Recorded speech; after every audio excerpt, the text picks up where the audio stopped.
Hi, everyone, and welcome to the Changing Tides podcast. In each episode, we invite guests to have honest conversations about their mental health journeys with the goal of destigmatizing mental health within the Asian American Pacific Islander community. Due to the nature of the podcast, we'll be discussing a variety of mental health topics and possibly triggering experiences. While we and the majority of our guests are not trained professionals, we encourage you to practice self-care while listening and seek professional guidance if you or a loved one is in need of support. With that said, let's start the episode. Hi, my name is Danlu. I would like to describe my mental health journey as a coincidence and then also a commitment for me, for myself. Yeah. Um, Hi, my name is Cindy, and I would describe my mental health journey as it's just getting started. Like, very much so, just getting started.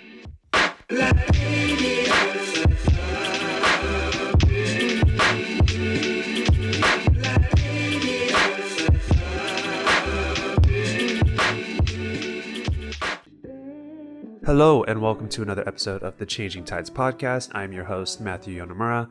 Welcome, and thank you for being here. We're excited for another episode for you to listen to, and I'll admit up front, I had some tech issues. I was listening back to the recording, and I caught it most of the time, but for our guests, for some reason, some of the audio was a little bit muffled, and when I was recording it, or when I was talking to them directly, it sounded fine to me. But for some reason on the recording, some of it sounded just a little weird. So I'm sorry if anything gets lost. I'm going to do my best while editing to fix that. And then also, for some reason, my mic that I usually have pinned to my shirt was not working, but I grabbed my other one so I could record this right now. And it seems to be working. So I apologize for the tech issues, but I still highly recommend you listen to this episode. I think this was a really great listen. I think the guests that we had were great. I came across them on Instagram. They might have followed Changing Tides first, or maybe we followed them first. I don't remember. But after checking out their page, I think what they're doing is great. They are one AMFT, one therapist trainee who will become an AMFT upon graduation. They started this social media campaign on Instagram and also on YouTube. They are linked in the description of this episode. Just sharing their stories about becoming therapists, as therapists, and also can answer questions for the patient side. I think it's great for two Asian American therapists to discuss what it's like for them. So I think this is a great conversation.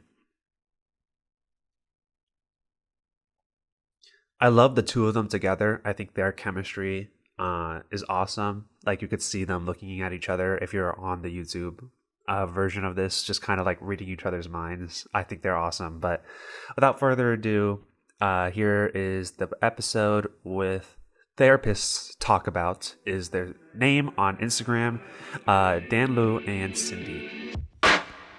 So, Danlu, Cindy, thank you both for joining the podcast. I think I first just came across you both on Instagram right before you even started posting your videos, and I believe we follow you from our Changing Tides accounts.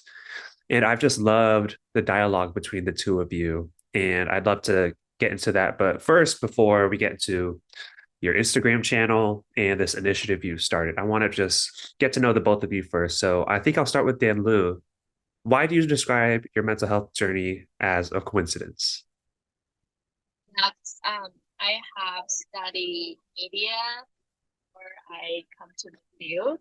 And then like one day we just had a group meeting like a few days before in my practice and I mean in the organization I'm working with right now. There is a fun fact, and then I told them one of my fun fact is I was dreaming to become a movie director, and it took like one semester movie class with a bunch of kids who 10 years younger than me, and then we bumped each other and then made a very crappy movie. And after that experience, I'm like, decide, no, that's not the route I want to go. No. So I happen to know one of my friends is a psychologist, and then she knows like I love to interview people, and also I had some I was a journalist before I came to the US. So she said, "How about you try this track?" And then I was searching online, and then just get a sense about what is a therapist work looks like. And I just feel like, okay, that's probably something I want to try. So I applied school and then finish my master's degree right now. And then just, yeah, right now just seeing the journey of like becoming a licensed therapist. Very cool. Wow, what a journey. I actually went to school for film as well. So that's so funny that that's where you started as well. I know. And then, Cindy, I'd love to hear about your mental health journey and why it's just getting started. Yeah, for sure. I think for me, I studied psychology since undergrad, and I think throughout, like, when I was younger, I always had family members just kind of consult me and talk to me about their feelings, even though I never really asked for it. I'm like, I'm a kid, like, don't make me the mediator, I guess. But I always end up playing that role for my family. And then so I went into undergrad, I decided to study psychology. When I did my first master's, it was also in psychology and research. But I think like even throughout all these years of me studying psychology, I did it to understand people around me and other people, like my family, how to communicate with them and how to help others. And I never thought to use the same stuff for myself. So I feel like it wasn't until I joined my current graduate program to become a therapist. I'm still an MFT trainee, that I realized, oh wait, this is for me too. And so that's why I feel like it's really just getting started for me. Yeah. Very cool. I love to hear how these two Yeah. journeys are very different, but you've come together to create what you guys have created and also go into the same field. Um, so Cindy, kind of Yeah. piggybacking off of that, despite playing mediator early on and then also eventually kind of practicing it for yourself, when would you say between all that your mental health journey began? Um, I honestly would say like last year. Like last year is when I realized I needed to draw more boundaries for myself, and when I realized what it actually meant for it, what it means to actually do self-care. Because I just Mhm. keep hearing self-care, take care of yourself, prioritize your needs. I'm like, okay, but my needs are my family's needs. So that's the same thing to me. But then now I'm able to make more like a distinguished, what I actually need kind of. And Danlu, what about you? When would you say your mental health journey began?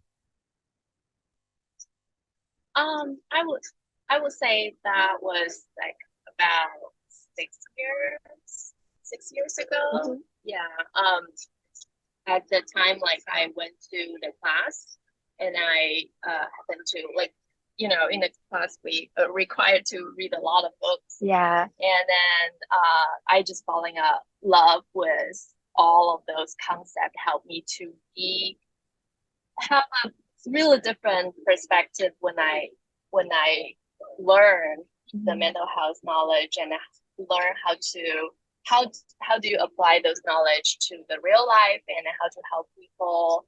And also I found a lot of peace in my mind that when I was like dreaming about like how to become a movie director, I watch a lot of movie, right? And then I was that kind of person, like going very deep when I watch those movie, trying to understand different perspective, and then finally I found all the answer. I feel like, or not always, not everything, but just some of the answers speaking to me from the class.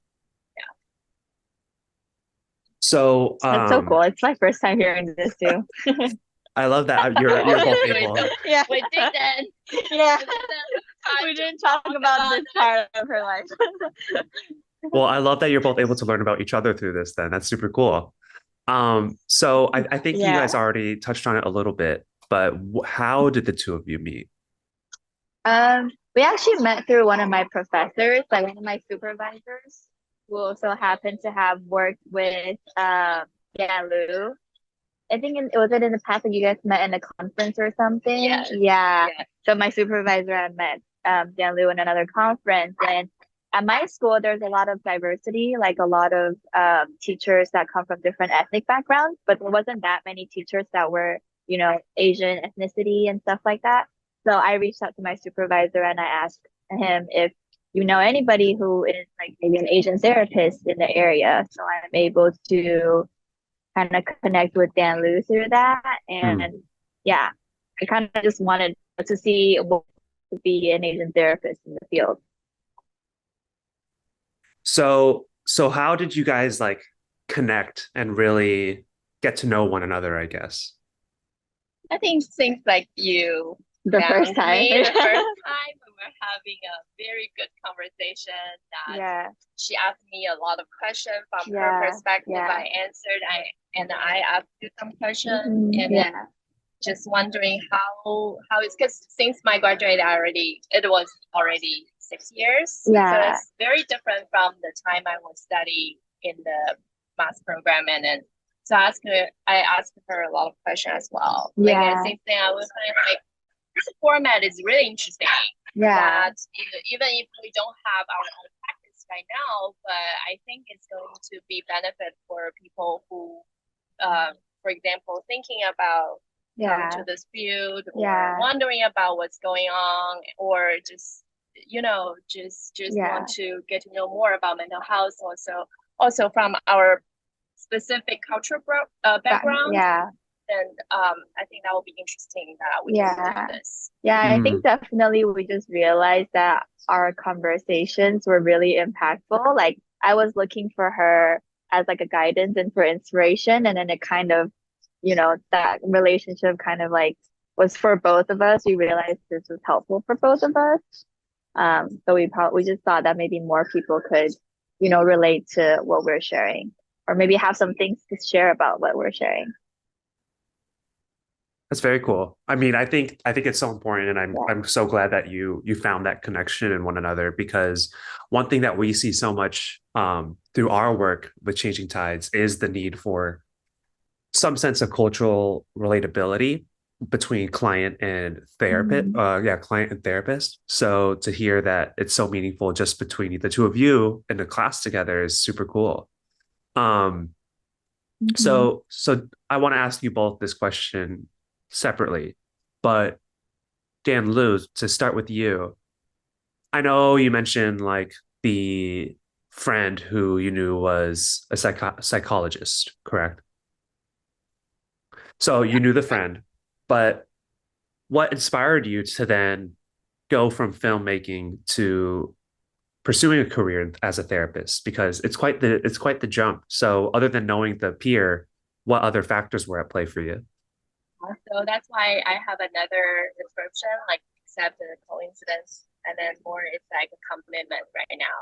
Because as long as I learn more about the mental health knowledge, and then I feel like yes, you do need passion. That when you do something or when you try to make it as your career Mhm. versus a job, Mhm. uh, but the thing that makes you really be able to do something for this field, um, any profession, I feel like is the Mhm. same. With what what is the consistency is very very important, and then the commitment is play a big role over there. So after I feel like my personality or the way like the movie production, the way it works doesn't fit for my needs or my life stage, or yeah, so everything is kind of mismatched over there, so I decide to shift to mental health field because that's a one way I still like it. I mean those features that I can get to know a person deeply and also play a big role, like be there for them. Those are the meaningful job like I can do. And then along with that is a like if I choose that thing, if I choose to work on in this field, then commitment is another word I want to use in this case. That if you want to build on your career, um, Mm, one thing is you need to have the commitment first. mm, mhm. And then Cindy, for you, other than playing mediator, like for your family, because I could see that very well making you not want to care for others because you've had to play that role already. But what inspired you to Yeah. pursue the career? Um, I think I think there was a part of me that like just like didn't want to do it anymore. Like you mentioned, I was just like just leave me alone, let me be. But I think another part that came up is when my little cousin was born and he was diagnosed with mild autism. And so I think then I realized how important it was to be the mediator of the family. And it made me wanted to learn more about how I can do it, um, I guess not more professionally, but what are some of the tools that I can use, and some of the ways that I can back up all the things that I'm saying to my parents, my uncle, and my family. These are things that have been researched like for years and years. Like these are what the professionals are saying. This is what this field is about. Like this is important, and it's much needed, especially in an Asian family where I think we push away like emotions. Like a lot of times it's just get things done. Like we notice like, oh, if this is what you need, okay, we get it done. But we don't think about like the emotional part of it. So yeah, I think that's why I decided to pursue it even farther. So I like what you said there about the cultural aspect. Have both of you Mhm. or either of you found that there are certain things you've had to unlearn through your school Mhm. or through your practice? Because I know, like, similar to what you mentioned about pushing things away and not addressing things, are there any other things that Mhm. you've learned, like maybe culturally, that you grew up with, may not be the best for your mental health? I mean, I think there's definitely a lot of things I had to unlearn. I think one of the ones that I'm still working on myself is basically just saying how I feel. And that sounds really silly, but I think a lot of times in my family, like we show the good side. And even with the bad things, like I fix it before even tell them, what happened and this is how I fixed it. But I think for me, like I'm recently really learning to, you know, kind of telling them when the problem starts, and then this is my process and this is my options of what I'm going to do, and this is what it might come to. But I think in the beginning it was really hard because there's a lot of fear of like judgment, the fear of like putting that responsibility on my other family members when they're already really busy. So yeah, I think that's one of the things I have to learn. Yeah. For me, I think since I work with a lot of Asian family, my Hmm. past working experience, I see a lot of multi-generational issue over Hmm. there, like Yeah. not very clear about the boundary. Mm. A lot of times the generation, like the older generation, right, try to tend to like speaking the law language they are speaking is try to bear the burden that you should have. Yeah. Like try to make things for you. Yeah. and then and then to the end like say, hey, I already made this for you, why don't you love me, or why Yeah. don't you appreciate me? Yeah, Mhm. so but this is actually the for example, that should be like the kids' responsibility, but they take that for them. It's a Mhm. lot of accommodation over there. At the same time, they also ask the next generation to be able to like do a lot of hard work for themselves. Yeah, And like then yeah, so being really in independent. one way it's pretty strict, the other way is pretty enmeshed. Hmm. So that's what I see over there. Yeah. Yeah. Yeah, I think it's so funny, or not funny, but I think it's interesting how difficult it could be to ask for help because everything is so independent, right? Um, so that's something that really stood out to me with what you had just mentioned. But um, so in your practice and in you both being therapists or aspiring therapists, um, what's is your Instagram account called, and what inspired you to create that? Well, our Instagram account is called Therapists Talk About. And it just kind of came out like we're just two therapists, like an MFT trainee and an AMFT having a conversation. yeah, we're just talking about anything that comes up, really, like anything we're interested in, some cultural aspect of it, and then some like, some we wanted to also talk on the reality of being a therapist. We talk about that, like sustainability, reality of it, maybe even the financial part of it. Yeah. Beginning, we just want to open a space like for all the therapists. If you're interested in, we can talk about everything about this, in this field. How does the work looks like for you? And then even like Cindy said, the payment, the financial the part, financial income part, is that sustainable, at the first beginning, just into the field. So yeah, we just want to provide this space to for each of us. Like we can invite our friends in this field, and we talk about that. Yeah. So you guys are outdoor now. You record your Instagram videos outdoor. Is there like a relevance of the outdoor space to you? I think, well, speaking for myself, I really find peace when I'm like in nature and outdoors. I think that's why a lot of the spaces that we choose end up being like somewhat in nature and outdoors. We try to find places that are like with nice background too. I don't know. Yeah. Yeah, I mean, the other inspiration I got, like, I don't know if you have seen that before, like some therapists, they do like the live walk therapy in the Instagram or in like the like the TikTok or something. Yeah, they do that. Like they just have hold the camera and they walk, and at the same time they provide the guidance. It's just meditation or the guidance, and then it's called a walk therapy in the nature.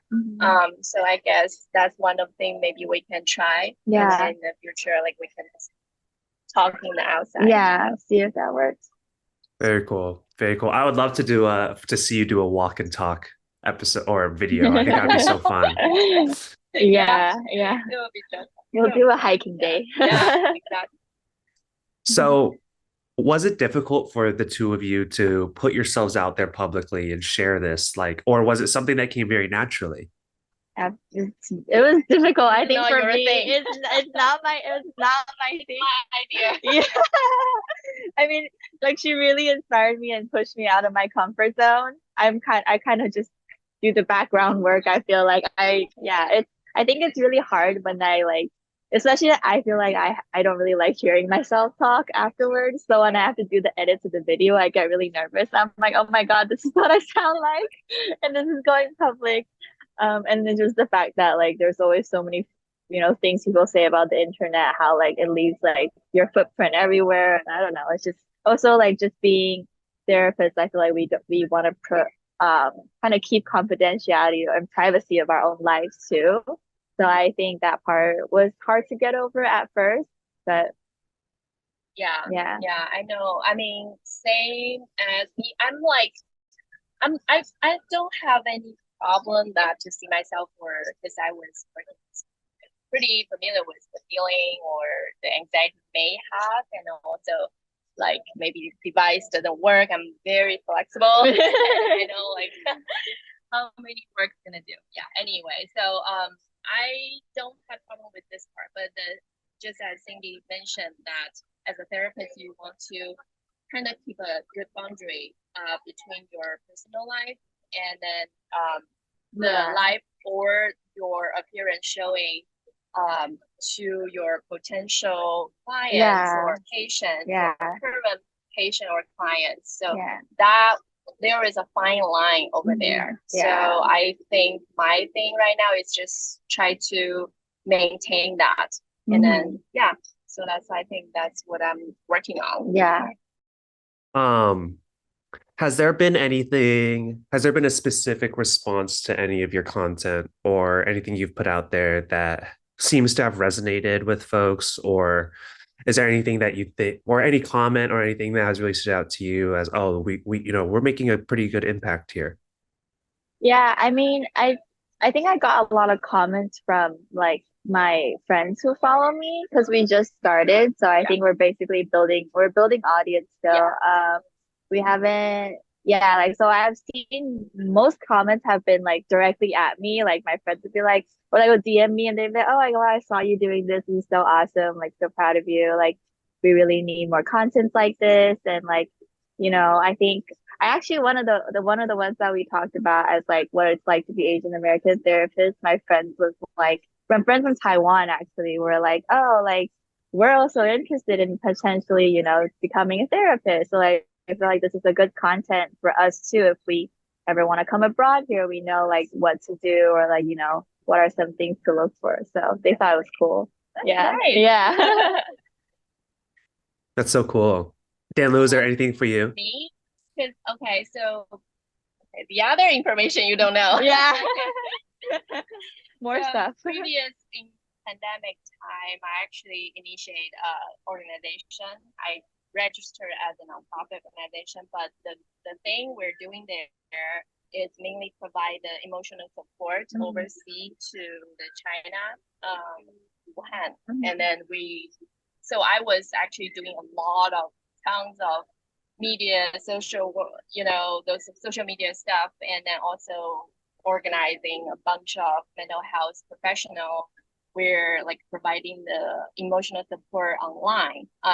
So we need to design a whole bunch of workflow. How can we do that? And then how can we providing supervision to the people who are not licensed and is still like training or something. Yeah. We just figure out that. And then basically at that time I did a lot social media and I also organized a lot of free online course or classes or like the what are they called, like the 讲座. Like workshops. Yeah, workshops. Yes, Okay. from the resource we have. So yeah, at that time, like people, my friends, at least they all know like I'm doing this. And then so for this time I just post it Yeah. and nobody saying anything. They already know like okay, yeah, sometimes do that. Yeah. So yeah. So I think there's been that we're in such an era right now where there's a need for Asian American therapists or just Asian therapists in general. Um, what barriers do you think there are for Asian Americans to become therapists? Um, I mean, to become one or to go to therapy. To become a therapist, firstly. Oh, I see. Um, I think maybe for some it's like parental support, family support, because there's gonna be like I think there's still some more traditional families or like older generations, like you said, that would think maybe it's not that they don't believe in mental health, but maybe they think it's dangerous because they think people who have mental health, issues or problems or symptoms that there are people who, I don't know, may have violence tendencies. They think about like psychosis, people with schizophrenia, bipolar, like whatever the media has portrayed in either the Asian television or the American television. So I think like definitely I've been asked that question myself. My grandparents were like, is that going to be safe? Like, are you going to work with people with very severe cases? And I'm like, well, the mental health field is very broad. Like I get to pick and choose what I'm comfortable working in, and stuff like that. So I think family plays some part of it into, if individuals are able to become a therapist. Yeah. But, yeah. I think specifically in the US, I feel like older generation probably have that expectation that you still pursue like the career like lawyer or doctor. Yeah. Asian American parents, yeah. Lawyer, doctor, engineer. Like yeah. professional and then I think from my own perspective I see another thing coming from like some of my Asian mental health professional. We talk about that, and then one thing I think I've never thought about before, but after I talk to them, I feel like that makes sense as well. Is psychology itself is built on the Western culture, and then the way we're doing, like we understanding things is built on the Western philosophy a lot. Yeah, and then even because we know like psychology, the science, Yeah, right? We yeah. do a lot of when we do the experiment, when we do the hypothesis, Yeah. is built on based on the Western like culture. yeah. So the way they thinking, the way they do the experiment is mainly from that. But in fact, we know, like if you know the culture from the East, Yeah, like then, yoga, I don't know, all these other like a lot Yeah. of different concepts from the Yeah. East, from Asian. Yeah. There is a lot of things. It's hard to define if you use Western way, like Yeah. the way from Yeah. the, Yeah. the Yeah. experimental way. Yeah. It's hard to get data. We Yeah. need data, but it's Yeah. hard. Yeah. So I think probably that's one. The other barrier we think about if we want to pursue this as a career, and then we want to integrate the Western and Eastern culture together. How can we utilize our culture background to benefit in this field? That's a kind of like the question over there. Still, I don't see any probably. Like some psychologists are awesome to do that, but not very much. Yeah, definitely in terms of intervention too. I feel like a lot of intervention are like Western focused, and like Eastern culture is very collective, and the healing has to be a group healing almost most of the time, whereas Western culture is very much more like individualistic healing. So yeah. I think I also think it's so funny because Asian American parents want their kids to become doctors. It's like, how is a therapist much different from a doctor, or a psychiatrist isn't that much different from a doctor? So I always think it's so interesting because I've heard this before from other practicing therapists that they're worried about, the type of cases that they might get. But even more so, it's like whether or not it's a legitimate profession, which is so interesting because it's still a doctor, like you're in healthcare. So it's always been such an interesting thing that I think some Asian Americans just can't wrap their heads around quite yet.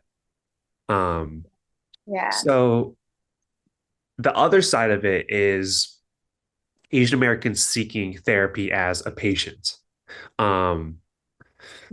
You already touched on family support for becoming a therapist, but what's stopping Asian Americans from seeking therapy as a patient? I mean, I want to say, like, if I'm being realistic, I think financial is also part of it. Like, therapy is expensive. Not every therapist take insurance, and I don't know. At least for me, I grow up and I'm like, my parents teach me about finances. They teach me to save money. They teach me, to spend your money where it's needed. So I don't know. Mental health has never been a thing where like this is the money that you need to spend it on. So I know I'm sure I've heard some of my friends say like, oh, it's just not something that I can afford right now. I think on the other side of it, I think some of my friends too, for sure, I think they're still more shy about sharing their information to like a complete stranger. Like for them, it's actually easier to talk to a friend compared to a stranger. But I also heard the other side too. Some of them are like, well, I'm also talking to a stranger. It's like this person isn't involved in any way in my life. Like they wouldn't affect my relationships with my peers or people around me. So for them, that feels better. But then I've heard the other side too, where they're like, oh, but I don't know them. Yeah. Yeah, definitely. I think it's really, I feel like it's a whole package stuff. Like it's involving a lot of different layer, different perspective, like different components over there.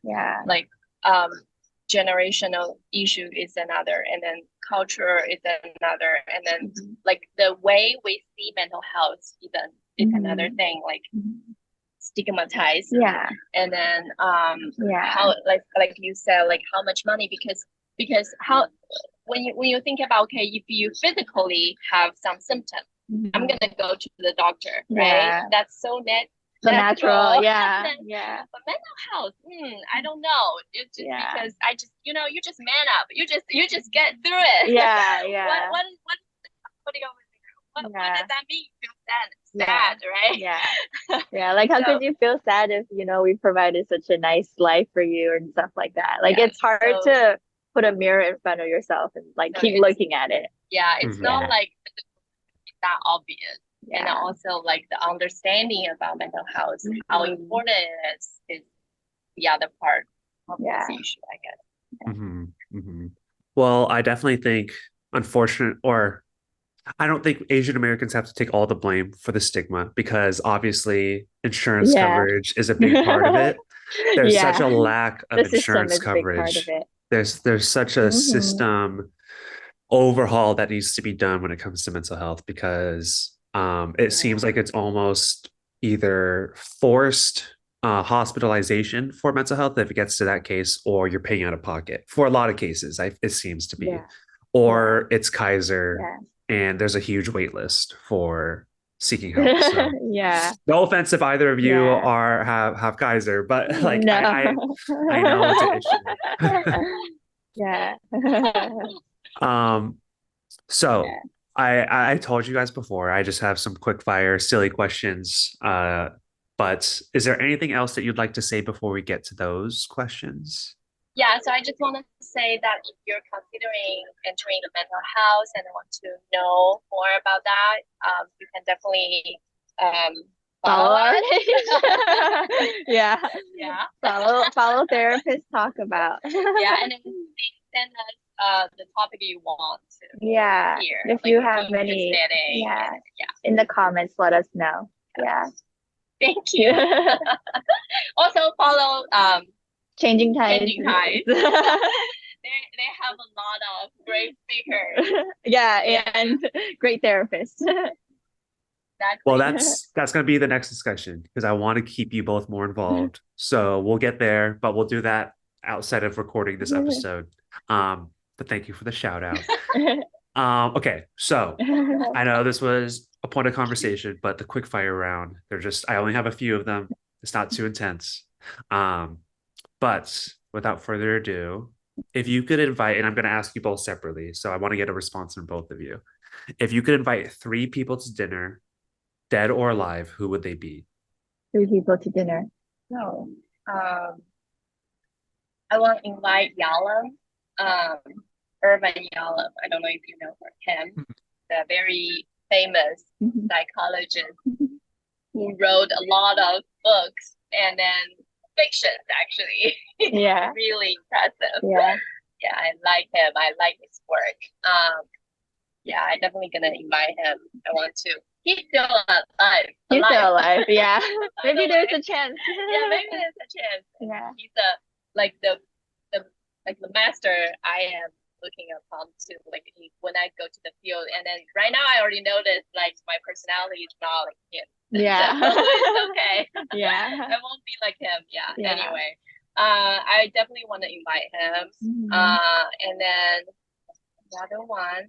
Well, the other two, I think it's just for my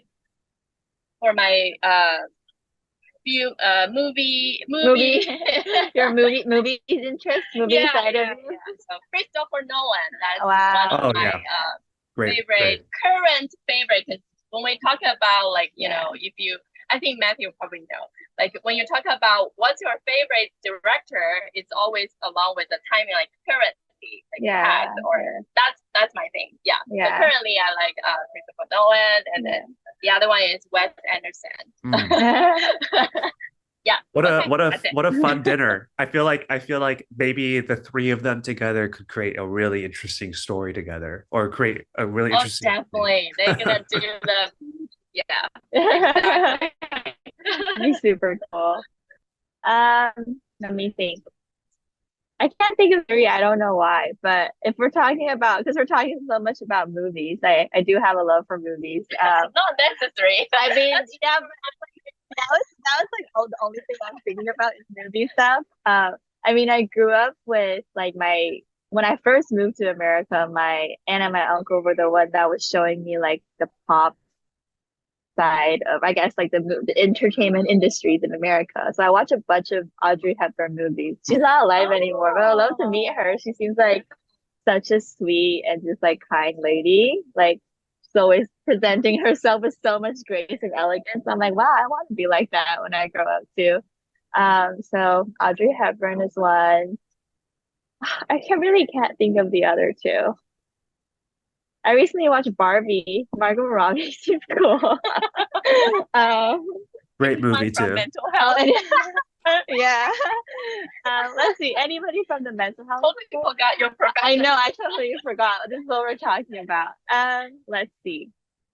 Actually, I don't know if you guys have probably heard of her, Anjali Duckworth. She's the Asian. She talked about grit and perseverance. Angela Lee Duckworth. Yeah, she's really cool. I was inspired by a lot of her work. I know more. Brene Brown. Yeah, and Brene Brown is good too. Yeah. So for sure, both of them. Yeah, awesome. Very cool. Inspiring individuals. Yeah. I like your choices. Next question. Have you learned anything from the other person? Ooh. Yeah. I learned a lot from my conversations with Danlu, I feel like I think especially during our first filming, and then the questions that because we come up with our own questions to ask each other, and I guess I didn't expect some of those answers, or I just feel like I'm looking up to her too, because I'm still a trainee, so I very much am still finding my own place of what kind of therapist I want to be, self as a therapist, and also what I want to work in the future too. So I'm always learning from Danlu. What I learned from Cindy, that I feel so grateful that I see this young lady in this young age already know how to pursue a career by just reach out the different mental health professional, and then she doesn't know at all, and she's sending message to them, and then the worst outcome is just they don't reply me. That's it. Right? I totally admire what you're doing. If I was in your age, I won't think about how to do this. So I definitely admire that part, and then the thing I know, I'm gonna teach my kids. Don't be afraid. Don't be afraid. What's the worst can happen? That's awesome. You two are so sweet. I love the way you two interact. Okay, to close it out separately, if you would have your own autobiography, what would you title it? Autobiography. Oh my God. I won't have it. I don't know. How about you? Let's see. Honestly, I don't know. It's too early to think about. That's fair. I feel like I just started. You can ask us maybe 20 years after. I have a suggestion. Is you both have your own book, but it's therapists talked about, past tense. Oh, yeah. So it's a reflection.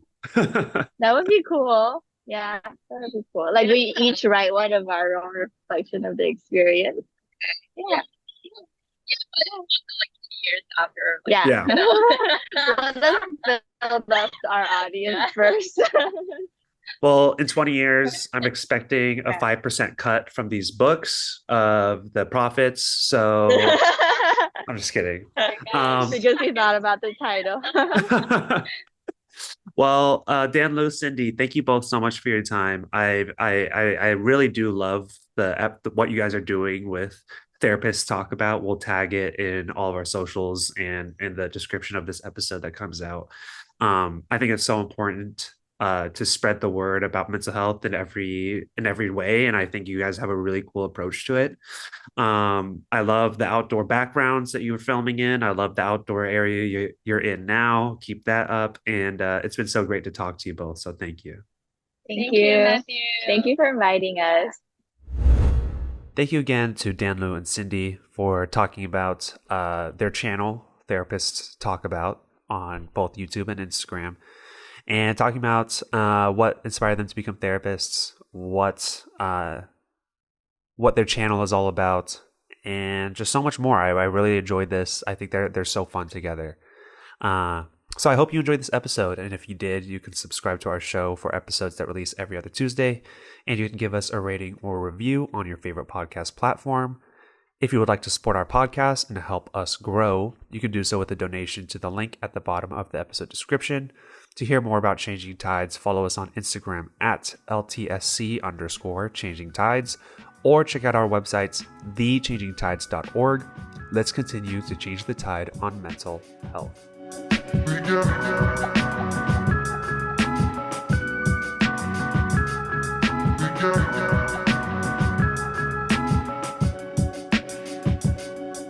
got